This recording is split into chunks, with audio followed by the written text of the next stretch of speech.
The serious people who ponder these things seriously said the new American foreign policy must include nation building, a different approach to national security, universal tenets of democracy. This didn't occur to me. Frankly, nothing concerning foreign policy had ever occurred to me. I had been writing about foreign countries and foreign affairs and foreigners for years. But you can own dogs all your life and not have dog policy. You have rules, yes.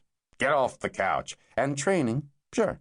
We want the dumb creatures to be well-behaved and friendly.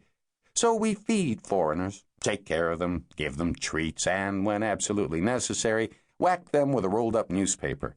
That was as far as my foreign policy thinking went until the middle 1990s, when I realized America's foreign policy thinking hadn't gone that far. In the fall of 1996, I traveled to Bosnia to visit a friend whom I'll call Major Tom. Major Tom was in Banja Luka, serving with the NATO-led International Peacekeeping Force, IFOR.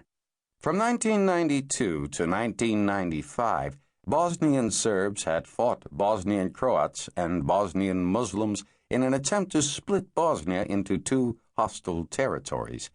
In 1995, the U.S. brokered Dayton Agreement ended the war by splitting Bosnia into two hostile territories.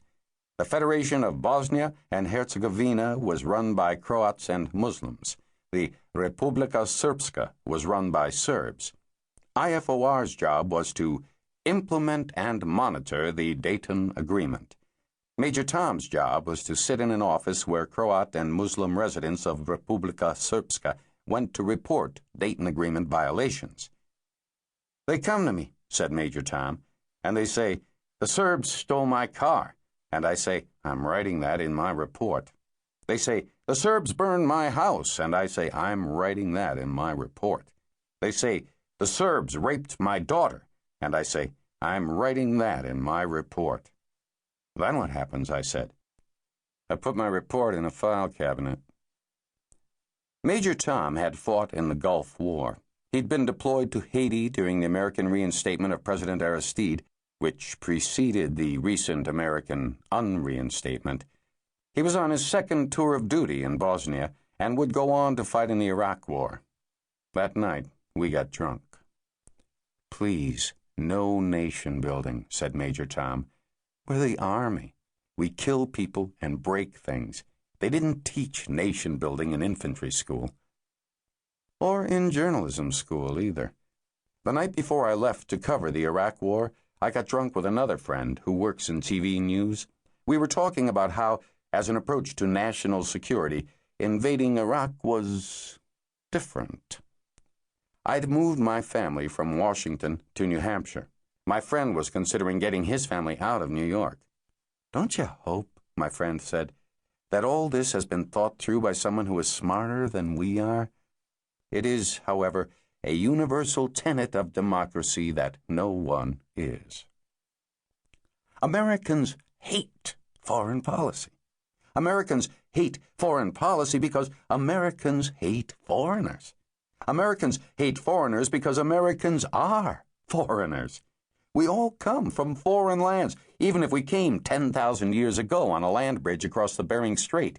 We didn't want anything to do with those Ice Age Siberians, them with the itchy cave bear pelt underwear and mammoth meat on their breath. We were off to the Pacific Northwest, great salmon fishing, blowout potluck dinners, a whole new life. America is not globally conscious or multicultural. Americans didn't come to America to be limey poofters, frog-eaters, bucketheads, micks, spicks, sheenies, or wogs. If we had wanted foreign entanglements, we would have stayed home. Or, in the case of those of us who were shipped to America against our will, as slaves, exiles, or transported prisoners, we would have gone back. Events in Liberia and the type of American who lives in Paris tell us what to think of that. Being foreigners ourselves, we Americans know what foreigners are up to with their foreign policy, their venomous convents, lying alliances, greedy agreements, and trick-or treaties. America is not a wily, sneaky nation. We don't think that way.